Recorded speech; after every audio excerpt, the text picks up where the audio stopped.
Sherlock Holmes and Watson went camping. And in the middle of the night, Sherlock woke Watson up and said, "Watson, tell me what it is that you see." Watson blinked the sleep out of his eyes and said, "Sherlock, I see the North Star, and there is the Little Dipper, and the tail of Orion. I can see the edges of the Milky Way, and I know there are galaxies way beyond." Watson was about to continue his rapturous account of what he saw in the starlit sky when Sherlock elbowed him in the ribs and said, "Watson, you idiot! Someone has stolen our tent." When I read that story in Byron Katie's book, The Work, I howled. How appropriate. The story of our lives is the shroud that keeps us from the vast limitlessness of the universe. It keeps us apart from our divine inheritance and everything that matters. You know what your story is, don't you? You probably have more than one, and we tell them on a regular basis, don't we? The story is what you say about what's happening in your life.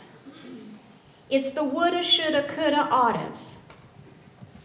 The things you say, I would not, like when you say, you would not believe what just happened to me, or you would not believe what so-and-so did. We have these stories that we tell, and today we're specifically talking about telling stories of our money. It starts something like this. I would really like to have that jacket, but I can't afford it. I would really like to move to California or Florida or the Caribbean or wherever, but I can't afford to do that. I don't have enough money. I don't have enough money. I don't have enough money. That's what that story sounds like. And the more that we tell that story, the more we feel lacking in our bank account. There's a television station in Columbus that has a daily segment called Experiencing the Pain at the Pump. So what do we think about when we go to put gas in our car? We think about pain. So these are the stories that we want to become aware of. And this is a foundational part of what we are talking about today. It is this first action step out of 5. We're going to become aware of our stories. We're going to realize the thought behind the story. We're going to find our true happiness, practice conscious creating, and live in faith. You see, everything that you desire is already created in God consciousness whenever you desire it. At the moment that you have the desire, what you want is created in the mind of God in that very instant. We have 3 levels to consciousness. We have the consciousness that comes through our conscious awareness, through the use of our brain interpreting the 5 senses in our 3-dimensional world. Then we have a subconscious part of ourselves that takes what the conscious mind tells it as literal fact, and that's where you hold your stories. And then there is the superconsciousness of God. And we are actually immersed in that superconsciousness of God. We're actually not separate from that, but our behaviors cause us to think that we're separate. And the stories that we hold us in that state of separation. So we want to become aware of what our stories are. And the way that we do that is we go to the thought that is behind the stories that we tell. What are we thinking that causes us to tell that story? When I first began speaking many years ago, if someone got up and walked out of the service, I had a thought in my head and told myself the story, she doesn't like what I have to say. And then I would start to feel anxiety right here in the middle of my talk. It took me quite a while to change that story, and now I just say, oh, she must have a bellyache. Think about the stories that you tell about your life and the thoughts that you hold in your mind about those stories.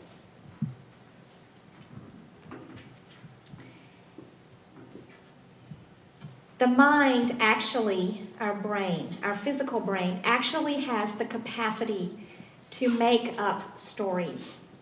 The front left hemisphere of our brain will make up stories to make you think that it is in control and can take care of you. It doesn't mean to hurt you, it's trying to keep you safe.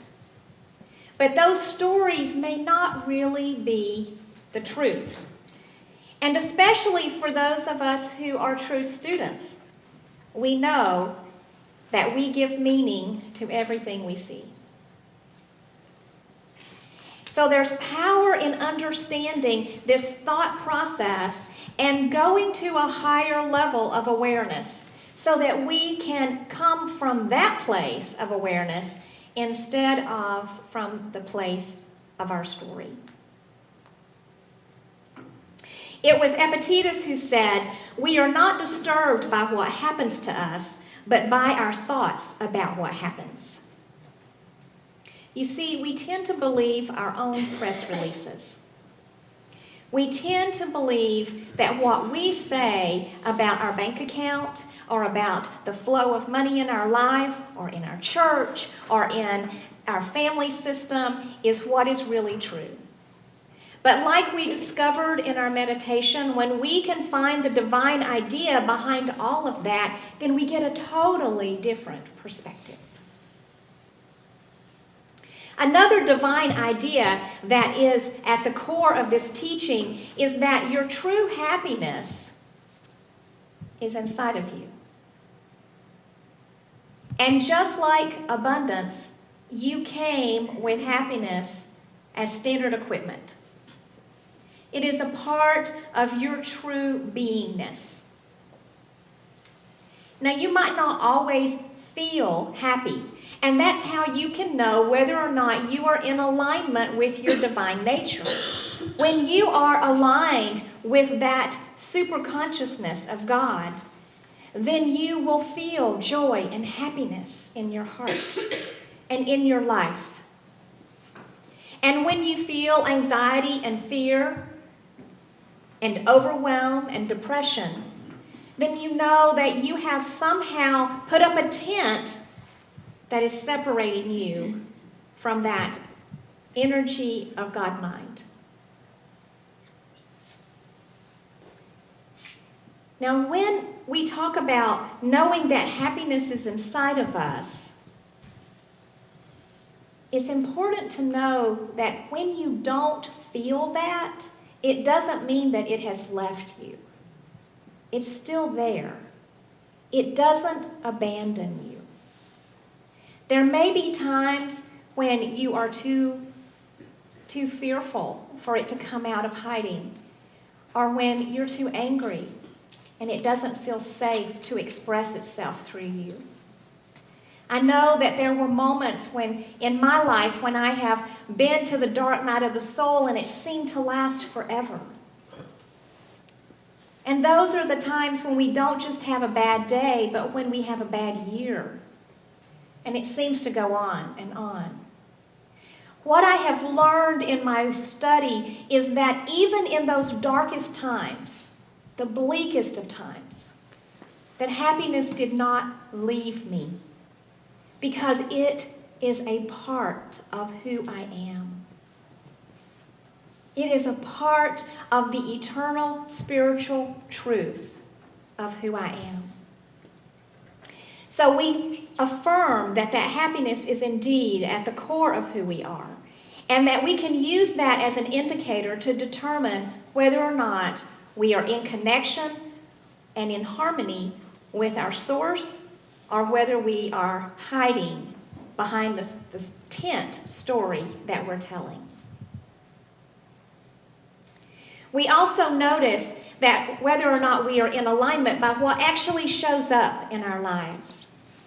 So if your intention is to have a prosperous life and demonstrate that with 6 figures in your bank account, for example, and that's not happening for you, then you have physical evidence that you are still under the tent in some way. You have stepped out of that connection with the divine idea of abundance that you truly are. This is true whether you are creating for your health or for your relationships, or whether you're trying to discover what is your perfect creative work in the world. It's all the same theory and philosophy. And if you can learn it for money, you can learn it for anything in your life. I happen to say that I was talking about money today because I knew you would come. And I wanted you to be here. So we begin to question our thoughts and recognize that the only thing that we can control in this life is our thinking. That is the only thing that we have control over.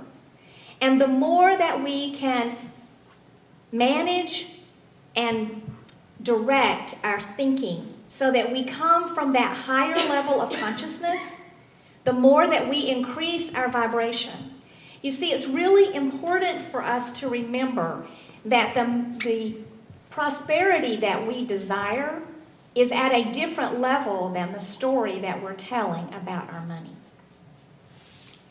And the story that we're telling about our money is not going to get us to that level of prosperity that we desire.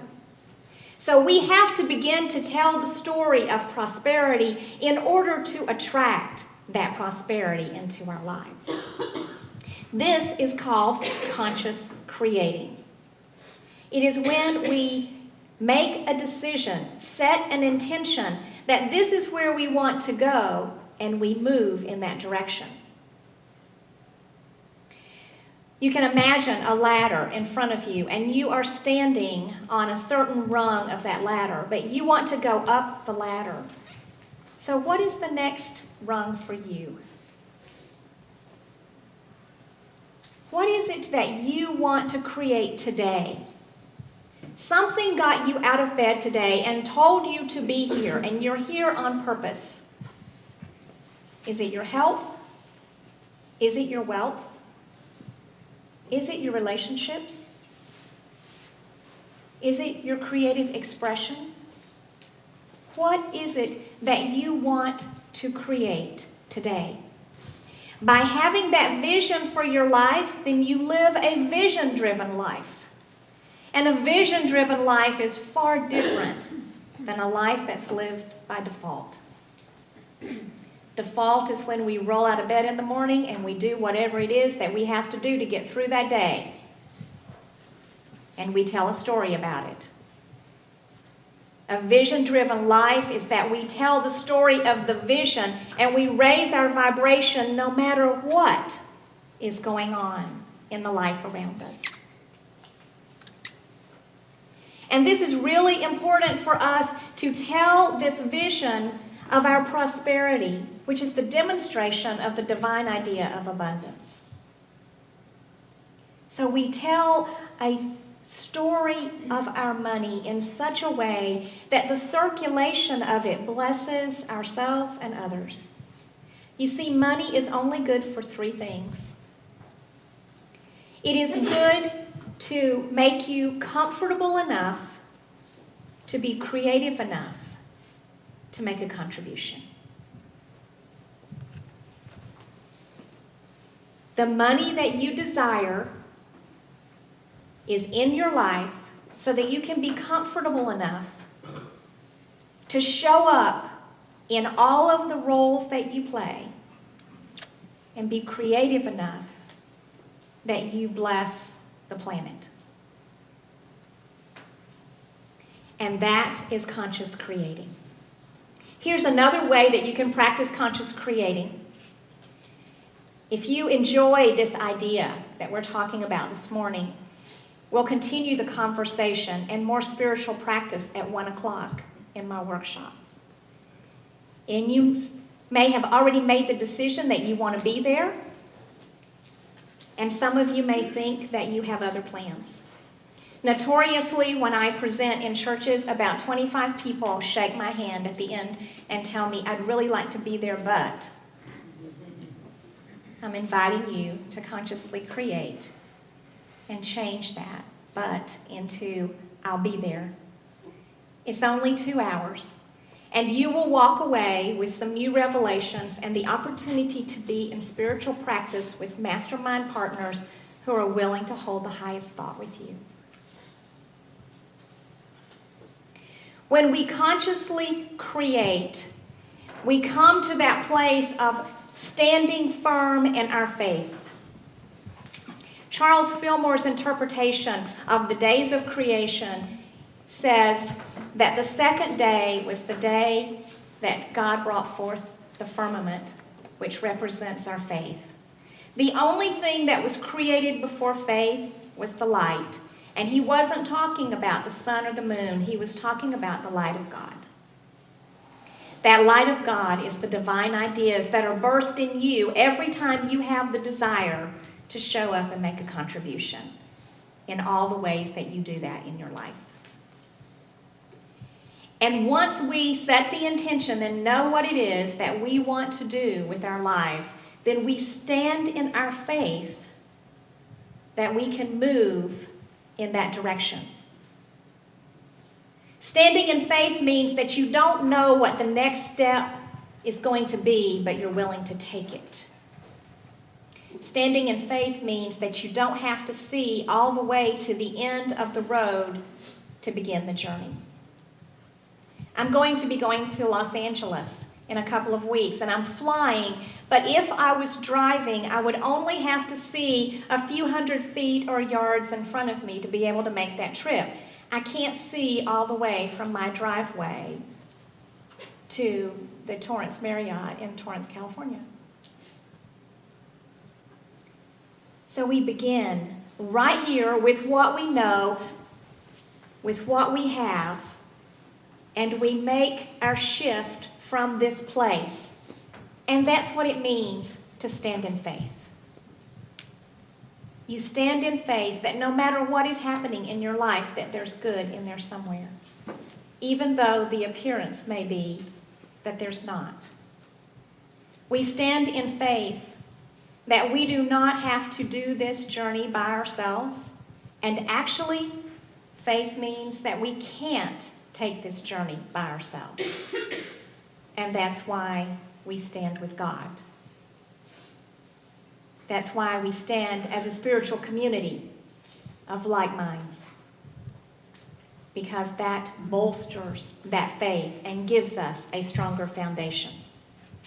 Charles Fillmore, co-founder of Unity, wrote in Prosperity, "When we have given ourselves entirely to Spirit, we may do things without knowing exactly why. That is because faith is at work in us. And even if we don't know the law and can't explain faith to the outer consciousness, that means if it doesn't make sense, it continues to do its perfect work and eventually brings forth demonstration. Do not fear the power that works things out in the invisible," Fillmore says.